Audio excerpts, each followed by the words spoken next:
बाई कष्ट करून बेजार ग नाही जेवला वेळेवर आन बांबू लाविले सऱ्यावर चौकून बांधिले द्वर जून जुलै महिन्यात टमाट्याचे भाव गगनाला जून जुलै महिन्यात टमाट्याचे भाव गगनाला मग शेतकऱ्यांना विचार केला न लावून दिलंय टमाट्याला बाई शेतकऱ्यांना विचार केला न लावून दिलंय टमाट्याला कष्ट करून बेजार ग नाही जेवला येळेवर बाई कष्ट करून बेजार ग नाही जेवला वेळेवर आन बांबू लाविले सऱ्यावर चौकून बांधिले द्वर बाई बांबू लाविले सऱ्यावर न चौकून बांधिले द्वर चौकून माल जमा झाला ग भाव टमाट्याचा गेला बाई चौकून माल जमा झाला न भाव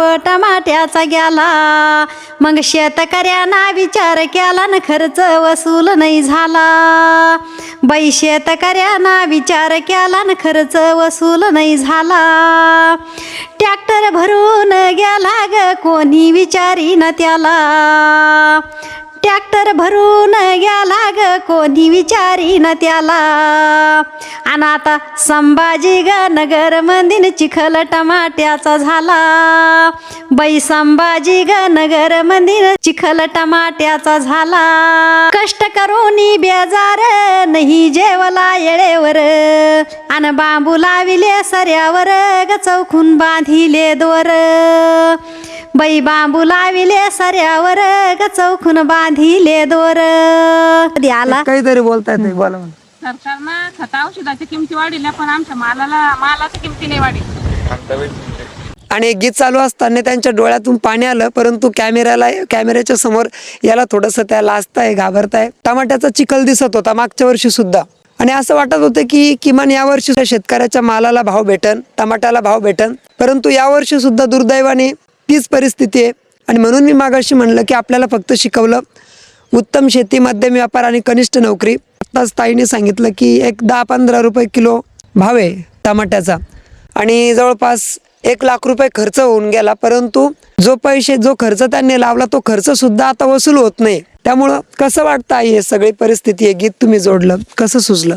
टमाट्याला भाव नाही आहे आणि जवळपास 1 लाख खर्च होऊन गेलेला आहे आणि आता 10 ते 15 रुपये किलो टमाटी चाली म्हणून सनी आणि सांगता सांगताना त्याच्या डोळ्यातून पाणी आलं. म्हणजे शेतकऱ्याला लयच मेहनत करावं लागते म्हणजे तो कधीच विचार करीत नाही आणि शेतकऱ्याला कधी वेळेवर जेवायला भेटत नाही हे मला माहिती आहे. बरेच शेतकरी आपला व्हिडिओ बघतील. तुम्हाला काय वाटतं कमेंटमध्ये नक्की सांगा की आता सध्याला टमाट्याचे भाव काय चालू आहे आणि एकंदरीतच हे बघा हे कोणाच्या विरोधात गीत नाही कारण प्रत्येक गीताला आपण एक पार्श्वभूमी ठरवतो आपल्याच मनाने हे की सरकारच्या बाजूने किंवा सरकारच्या विरोधात आहे. मला एवढंच म्हणायचं आहे की हा शेतकऱ्यांचा प्रश्न आहे. हा सरकारच्या बाजूने गीत आहे किंवा सरकारच्या विरोधात आहे. प्रत्येक वेळेस असं विचार न करता आपल्या खिशात जर 1 लाख रुपये पण असले परंतु ते 1 लाख रुपये तर आपल्याला खाता येणार नाही ना. शेवटी आपण शेतकऱ्याच्या शेता माल जो पण जे काही पिकतं तेच खातो. मुळात हा शेतकऱ्याचा प्रश्न आहे आणि हा मातीतला प्रश्न फक्त आईच्या गीताच्या माध्यमातून आपण तुमच्या सर्वांपर्यंत मांडतोय.